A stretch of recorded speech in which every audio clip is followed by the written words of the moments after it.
और यहाँ दिल्ली के सभी क्षेत्रों से आए हुए हमारे सभी प्रबुद्ध नागरिक बंधु, हमारे विधायकगण, हमारे सांसदगण, हमारे पूर्व सांसदगण और हमारे वरिष्ठ सभी पदाधिकारी, हम सब जानते हैं कि 25 जून 1975 को हम यहाँ पर एक काला दिवस के रूप में मना रहे हैं और हम इमरजेंसी को याद करने का और जो एक तरीके से प्रजातंत्र के गला को घोटने का जो कुत्सित प्रयास हुआ था वह जनता के सामने आए, इस प्रयास से भारतीय जनता पार्टी सारे देश में इस तरीके का कार्यक्रम कर रही है। और उस कार्यक्रम में आज यहाँ भी दिल्ली प्रदेश में भी और राष्ट्रीय कार्यालय में भी और बाकी सब स्थानों पर भी इस तरीके के कार्यक्रम हो रहे हैं, जहाँ हम इमरजेंसी को याद करते हैं और इमरजेंसी के दिनों को हम याद करके जो कुत्सित मानसिकता थी वह फिर से आगे कितनी बड़ी चैलेंज है उसको समझ करके याद रखना यह प्रजातंत्र के लिए, सजग प्रजातंत्र के लिए आवश्यक है। इस बात को ध्यान में रखते हुए आज हम सब लोग यहाँ पर एकत्र आए हैं। हम अभी 18वीं लोकसभा का गठन और देश का चुनाव का सबसे बड़ा पर्व हम मना करके आए हैं। सबसे पहले तो हमको ये समझना पड़ेगा कि हमारा देश, जिसे हम मदर ऑफ डेमोक्रेसी कहते हैं और जो लगभग 1100 साल पहले का भी है, जो चित्र हम सबको देखने को मिलता है, जिसमें उत्तरा मेरू स्थान पर प्रजातंत्र की बुनियादी बातों का हमको जिक्र मिलता है। और इसीलिए हम गौरव के साथ कहते हैं कि डेमोक्रेसी कोई वेस्टर्न वर्ल्ड की देन नहीं है, मदर ऑफ डेमोक्रेसी रही है तो वो भारत रही है।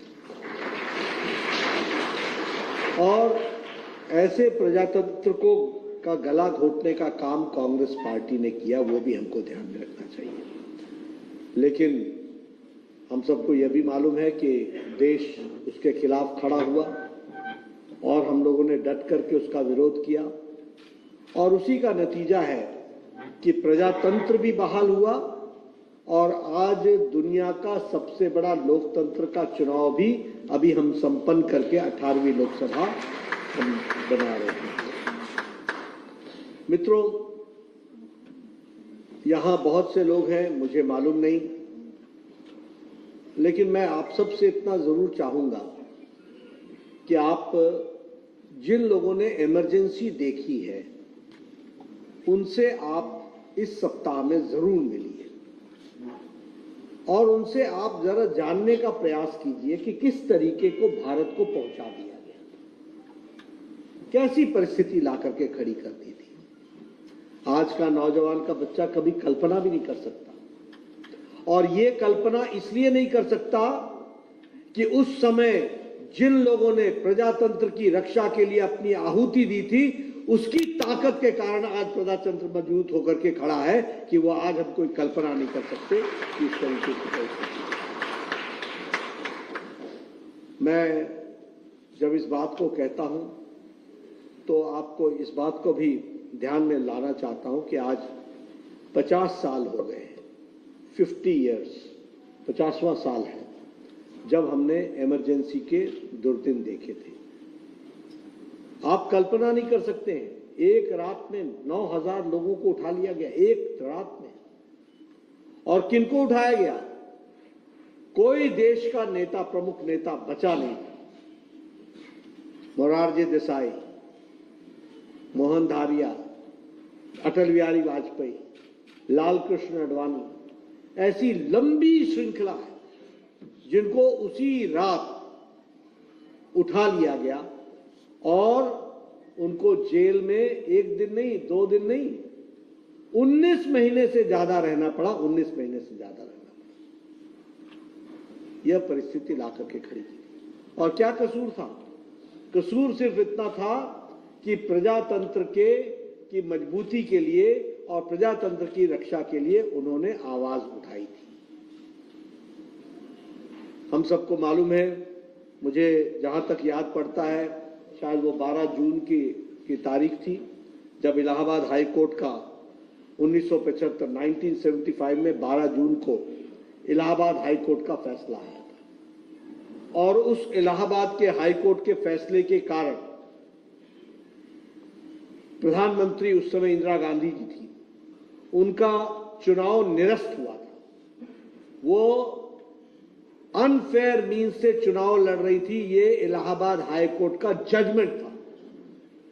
आप सोच सकते हैं, आज हमारे नौजवान बच्चों को शायद पता नहीं होगा, हमारे नौजवानों को मालूम नहीं होगा कि प्रधानमंत्री अपने कुर्सी पर रहते हुए इंडिक्ट हुई थी इलाहाबाद हाई कोर्ट से, और इलाहाबाद हाई कोर्ट ने उनके चुनाव को निरस्त किया था।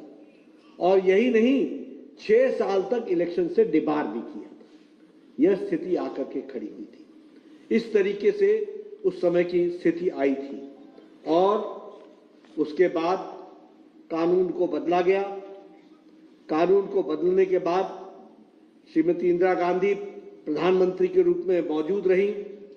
और यह जो लड़ाई चल रही थी, वैसे तो लगभग 1974 से शुरू हो गई थी, जयप्रकाश नारायण जी के आंदोलन के माध्यम से, जो सारे देश में प्रजातंत्र को बचाने के लिए और बेरोजगारी, भ्रष्टाचार, भाई भतीजावाद के खिलाफ जो आंदोलन चल रहा था, उस आंदोलन के माध्यम में ये जब श्रीमती इंदिरा गांधी का फैसला आया और जिस तरीके से उन्होंने संविधान को बदल करके अपनी कुर्सी की रक्षा करने का प्रयास किया, उस समय सारा देश आंदोलित हो गया, उद्वेलित हो गया। और उस उद्वेलना को रोकने के लिए 25 जून की रात को श्रीमती इंदिरा गांधी ने इमरजेंसी लगाई और हजारों लोगों को उसी रात को उनको अरेस्ट कर लिया गया, जिसमें मैंने नाम आपको बताया। देश का कोई प्रमुख नेता नहीं था जो बचा हो, कोई प्रमुख नेता नहीं था। यानी अगर आप 1977 के लोकसभा के प्रत्याशियों की सूची उठाएंगे तो उस सूची में जो भी एमपी बना, वो कोई ऐसा मेंबर पार्लियामेंट नहीं था जिसने 18 महीने 19 महीने जेल में नहीं काटे हो। इस तरीके की परिस्थिति थी। और मैं एक बात और आपको बताना चाहूंगा, और इसीलिए हम कहते हैं कि जब रक्षा करने की बात की जाती है देश के, तो हमारे स्वयंसेवक, हमारे राष्ट्रीय स्वयंसेवक संघ के लोगों ने भी उस समय पूरा अपना योगदान किया था। लगभग 1,40,000 लोग, आप आंकड़े पर ध्यान दीजिएगा, 1,40,000 लोग MISA, maintenance of internal security act और defence of Indian rule DIR के तहत गिरफ्तार हुए थे। 1,40,000। और आपको जान करके ये भी गौरवान्वित महसूस होगा कि उसमें से लगभग 75,000 से 80,000 लोग वो हमारी विचारधारा के थे। राष्ट्रीय स्वयंसेवक संघ, भारतीय जनता पार्टी, उस समय भारतीय जनसंघ होता था, उसके लोग। ऐसे लाखों परिवार हैं जिन्होंने अपना सर्वस्व लगा करके उस समय देश की रक्षा के लिए आए थे। और मैं एक बात और बता दूं, क्योंकि उस समय मैं इंटरमीडिएट के फर्स्ट ईयर का विद्यार्थी था, मैट्रिकुलेशन पास करके हटा था 74-75 में, और मुझे कॉलेज में एडमिशन मिला था। मैं आपको बताना चाहता हूं कि इस तरीके का वातावरण बना दिया गया था, जिस वातावरण में घर के अंदर भी उन्मुखता से बात नहीं कर सकते थे, यह परिस्थिति ला करके खड़ी कर दी थी। पता नहीं मेरा भाई ही मुखबिर हो सरकार का, पता नहीं कौन हमारे घर से ही हमारी CID करता हो, इस तरीके का एक प्रश्नवाचक चिन्ह आकर के खड़ा हो गया। और मैं जब बताता हूं कि इंटरमीडिएट का विद्यार्थी था, कॉलेज नहीं दिखते थे, वो पुलिस की छावनी दिखती थी, छावनी, कैंप दिखता था। मैं आपको बताना चाहता हूं, आज चर्चा हो रही है, मुझे अपने कॉलेज के दिन याद आ रहे हैं। आप कभी इमेजिन करेंगे कि 2 साल के दौरान, मेरी इंटरमीडिएट के दौरान, मेरे क्लास को 2 बार अरेस्ट किया गया, 2 बार, इंडिविजुअली नहीं, सारी क्लास को और सिर्फ दोष क्या था, इनकलाब जिंदाबाद ये नारा हमारी क्लास में लगा। सारी क्लास को उठा करके ट्रकों में बैठा करके, बॉर्डर सिक्योरिटी फोर्स और सीआरपीएफ के ट्रकों में बैठा करके जेल में डालने का काम किया 2 बार। ये मैंने अपनी आंखों से देखा। हमें एक बार नहीं, अनेकों बार कॉलेज के प्लेग्राउंड से उठा करके, और हमें ही नहीं, सारी क्रिकेट की टीम को, सारी फुटबॉल की टीम को, सबको उठा करके हमारे शहर से 20 किलोमीटर दूर जाकर के किसी अनजान जगह पर छोड़ने का काम ये हमारे कॉलेज के बच्चों के साथ हो रहा था, जिनका जो सिर्फ अपने जोश में, नौजवानी में इनकलाब जिंदाबाद का नारा लगाते थे, जयप्रकाश नारायण जिंदाबाद का नारा लगाते थे, इस पर इस तरीके की परिस्थिति लाकर के खड़ी की थी। और जैसा मैंने कहा कि 1,40,000 लोग, और उसमें से ज्यादातर लोग हमारी विचारधारा के थे, जिनको अरेस्ट किया गया, लेकिन एक भी नहीं टूटा, एक भी नहीं टूटा, एक भी नहीं टूटा। हर दिन सत्याग्रह हो रहे थे, हर दिन सत्याग्रह हो रहे थे। और आप सबको मालूम है कि इस इमरजेंसी को हम लोगों ने पूरे 19 महीने झेला, और उसके बाद फिर चुनाव हुआ, और चुनाव के, और उसमें एक बात और ध्यान में रखनी चाहिए, मीडिया पर प्रतिबंध लगा, सेंसर्ड मीडिया, कुछ नहीं आता था। हमें याद है, हम कॉलेज के दिनों में जो पर्चियां छपती थी वो रात को हॉस्टल में डिस्ट्रीब्यूट करते थे, बताते थे कि देश की स्थिति क्या है, कहां क्या चल रहा है, किस तरीके से जुर्म ढाए जा रहे हैं, और किस तरीके से चीजों को रोका जा रहा है, प्रजातांत्रिक लोगों को रोका जा रहा है। ये उस समय नारा लगा था, India is Indira, Indira is India.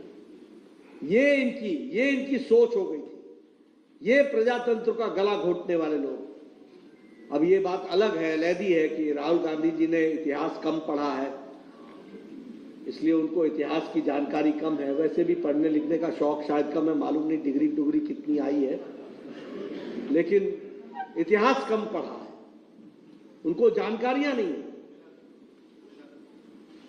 किस तरीके से उस समय प्रजातंत्र के गले को घोटने के लिए जो प्रयास हुआ था, और किस तरीके के उस समय डायलॉग हुए थे, किस तरीके के उस समय शब्द बोले गए थे।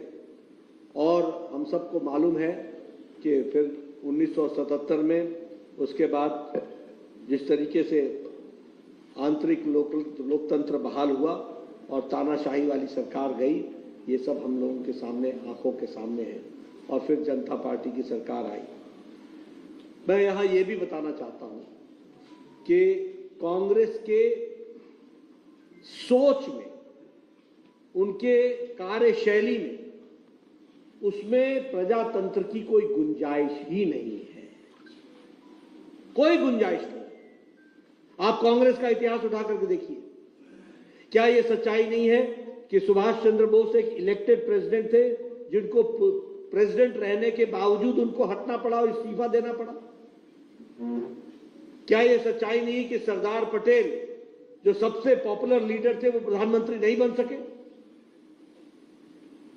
क्या यह सच्चाई नहीं है कि बाबा साहब अंबेडकर जो संविधान के निर्माता, ड्राफ्टिंग कमेटी के चेयरमैन, जिनकी हम दुहाई देते हैं, जिनके कारण संविधान बना, उसके खिलाफ कांग्रेस पार्टी ने नहीं, एक बार नहीं, जब भी वो चुनाव लड़े उनके खिलाफ कैंडिडेट खड़ा किया गया?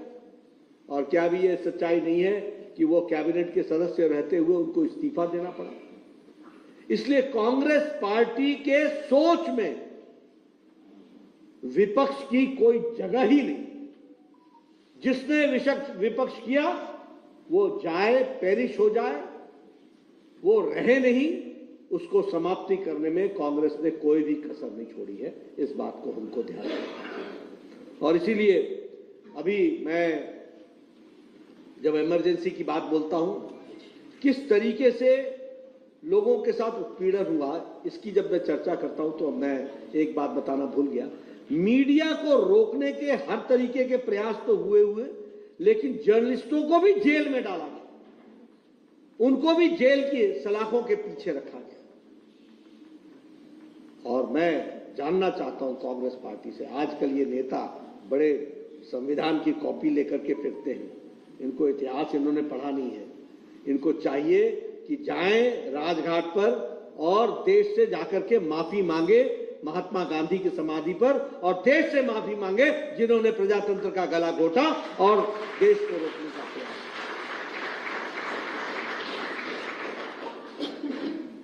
किस तरीके की वातावरण को ला करके इन्होंने खड़ा किया, ये सब हम सबके ध्यान में है। अब आप देखिए, आज ये बहुत बड़े प्रजातंत्र की दुहाई देने की बात करते हैं, संविधान की बात करते हैं, और संविधान की रक्षा के ये बड़े रक्षक हैं। कांग्रेस पार्टी ने 90 बार चुनी हुई सरकारों को गिराया है, 90 टाइम्स। ये प्रजातंत्र की रक्षा करेंगे? 90 बार चुनी हुई सरकारें गिराई हैं। मैं यहां ये भी आपको बताना चाहता हूं, श्रीमती इंदिरा गांधी के खिलाफ 1973 में पहली बार श्रीमती इंदिरा गांधी ने चीफ जस्टिस को सुपरसीड करके, और वहां पर जस्टिस सेजल जो सीनियर मोस्ट जज थे उनको सुपरसीड करके एएन रे को जस्टिस बनाया। जिस जस्टिस खन्ना ने अपना नोट ऑफ डाइसेंट दिया था, उस समय जब कोर्ट का जजमेंट आ रहा था, उस जस्टिस खन्ना को डाइसेंट देने के कारण उसको भी सुपरसीड करके जस्टिस बेग ने सुपरसीड किया जस्टिस खन्ना को, और उनको सुप्रीम कोर्ट का सीजे बनाया गया। ये भी हम सबके ध्यान में है। 1986 में शाहबानो केस, ये सेकुलरिज्म की बात बोलते हैं, ये छदम धर्मनिरपेक्षता, ये स्यूडो सेकुलरिज्म का उदाहरण है कि सुप्रीम कोर्ट ने कहा कि शाहबानो को उसके मेंटेनेंस के लिए और तलाक के बाद उसको रियायत मिलनी चाहिए, उसको कंपनसेशन मिलना चाहिए, उसको फायदा मिलना चाहिए। राजीव गांधी 21वीं शताब्दी की ओर देखने वाले नेता मिस्टर क्लीन राजीव गांधी ने संविधान में संशोधन करके वह अधिकार देने से रोकने का काम किया, तो इन्होंने किया। ये सेकुलरिज्म की दुहाई देते हैं।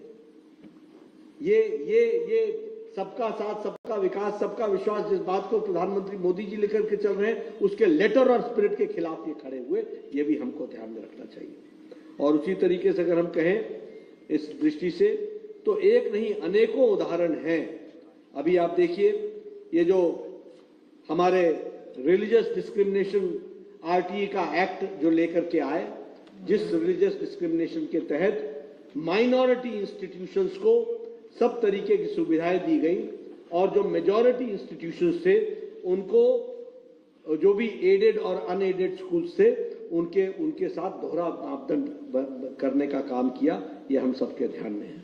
और उसी तरीके से अपनी ही सरकार का 2013 में चुनी हुई सरकार कैबिनेट का ऑर्डिनेंस, उसको फाड़ने का काम किसी और ने नहीं किया, ये शहजादा राहुल गांधी ने किया। ये प्रजातंत्र की दुहाई देने वाले लोग हैं। अपनी चुनी हुई सरकार इस तरीके की स्थितियां ला करके खड़ी की हैं। मैं यहां ये भी बताना चाहता हूं कि प्रजातंत्र, मतलब मैं, अगर आप कहिए तो मैं हमेशा एक बात कहूंगा, रस्सी जल गई है, बल नहीं गया। जनता ने नीचे लगा दिया, लेकिन अड़ नहीं गई। आप देखिए जिस तरीके की भाषा और जिस तरीके से ये चर्चाएं करते हैं, वो भी हम सबके को ध्यान में है। न संसदीय मर्यादाओं का ध्यान में रखते हैं, और न ही संसदीय शब्दावली का ध्यान में रखते हैं। आज चर्चा करते हुए कहा, अब आप बताइए, आज दिन तक कभी भी लोकसभा के स्पीकर का चुनाव कंडीशनल होता है क्या? कंडीशन के साथ होता है क्या? डिप्टी स्पीकर तय करो, तब हम स्पीकर में तुम्हारे को मदद करेंगे। और ये कौन कह रहे हैं? ये वो लोग कह रहे हैं जिन्होंने कांग्रेस की सरकार में तेलंगाना में स्पीकर भी अपना बनाया है और डिप्टी स्पीकर भी अपना बनाया है। ये चर्चा करने बैठे। कर्नाटक में इनका ही स्पीकर, इनका ही डिप्टी स्पीकर। ममता प्रजातंत्र की बात बोलती है, वेस्ट बंगाल में इनका ही स्पीकर, इनका ही डिप्टी स्पीकर। तमिलनाडु में डीएमके का इनका ही स्पीकर, इनका ही डिप्टी स्पीकर। केरला में इनका ही स्पीकर, इनका ही डिप्टी स्पीकर कम्युनिस्ट पार्टी का। ये हाथी के दांत दिखाने के और खाने के और। ये ऐसे लोग हैं जो हिपोक्रेसी में जीते हैं, ये दोहरे मापदंड में जीते हैं। और इस तरीके की आपको इनकी मानसिकता के बारे में ध्यान में तो आया ही होगा। जब आज हम इमरजेंसी को याद कर रहे हैं, काला दिन को, तो याद रखना इनके मन में यही विचार है, और वो एक ही विचार है, मेरी मानो, नहीं तो हम तुम्हारे साथ जो व्यवहार करेंगे वो अभी आप सबके सामने है। मित्रों, मैं चाहूंगा कि आप सबके माध्यम से इमरजेंसी की याद को ताजा करते हुए इनके जो षड्यंत्र थे और इन्होंने जिस तरीके से प्रजातंत्र का गला घोटा, और एक बार नहीं, ये बात करते हैं इंस्टीट्यूशंस की, जिन्होंने एक समय में सुप्रीम कोर्ट जैसे इंस्टीट्यूशन को अपने गिरफ्त में लेने का प्रयास किया, वो इंस्टीट्यूशंस की बात करते हैं। मैं वही तो कह रहा हूं कि स्पोर्ट्स कोटे में आकर के कॉलेज में एडमिशन हो जाए तो अच्छा छात्र नहीं हो जाते।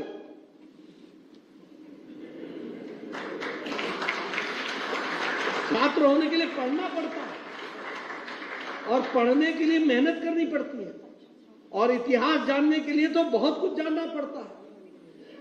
ये सिल्वर स्पून से पैदा हुए लोग ये क्या जाने प्रजातंत्र की दुहाई देने वाले। इसलिए मित्रों, ये हमारी जिम्मेवारी है कि हम प्रजातंत्र की रक्षा करेंगे। आप बताइए, प्रधानमंत्री मोदी जी के नेतृत्व में 10 साल सरकार चली है, सिवाय जम्मू कश्मीर को, और उसमें भी प्रधानमंत्री मोदी जी ने पार्लियामेंट में कहा था, गृह मंत्री जी ने कहा था कि वहां पर फिर से रिस्टोर होगा और डेमोक्रेसी में वहां पर चुनाव होगा, और अभी भी श्रीनगर में बोल करके आए। कोई राष्ट्रपति शासन लगा है क्या? कहीं लगा है क्या? ये प्रजातंत्र के मूल्यों के लिए जीना पड़ता है। हमें मालूम है कि बिहार में लालू सरकार ने क्या क्या उपद्रव किए। हमें मालूम है कि वेस्ट बंगाल में आज किस तरीके से प्रजातंत्र का गला घोटा जा रहा है, किस तरीके से बांग्लादेशी घुसपैठियों को पनाह दी जा रही है। हमें मालूम है कि किस तरीके से वहां के प्रजातंत्र को हर तरीके से नुकसान पहुंचाने की कोशिश की जा रही है। लेकिन हम वो लोगों में से हैं जो प्रजातंत्र की लड़ाई प्रजातंत्र की ताकत से लड़ते हैं, इस बात को भी हमको ध्यान रखना है। लेकिन ये वो लोग हैं जो हर तरीके से षड्यंत्र करके प्रजातंत्र को कुत्सित करने का, गला घोटने का काम करते हैं। और इसीलिए हम ये चाहेंगे कि आप इन सारी बातों को जनता के बीच में ले जाएं। हमारे एक सप्ताह ये कार्यक्रम चलने वाला है, जिसमें हम जन जन तक इनकी काली करतूतें, इनके गैर प्रजातांत्रिक मंसूबे, इनके गैर प्रजातांत्रिक तरीके से किए गए कार्यों को जनता के सामने रखेंगे, और इनका जो असली चेहरा है उसको हम सामने उजागर करेंगे। और ये जो मुखौटा लेकर के घूम रहे हैं प्रजातंत्र का, और ये जो संविधान के रक्षक बनकर के घूम रहे हैं, जिन्होंने कि संविधान की एक बार नहीं अनेकों बार अनदेखी भी की है और निरादर भी किया है, इसको जनता के सामने ले जाएंगे। ये हम आपके सामने बताना चाहते हैं। आप सब लोगों ने मेरी बात को बहुत गौर से सुना है, इसके लिए आप सबका बहुत बहुत धन्यवाद। आगे ये कार्यक्रम चलेंगे इन्हीं शब्दों के साथ।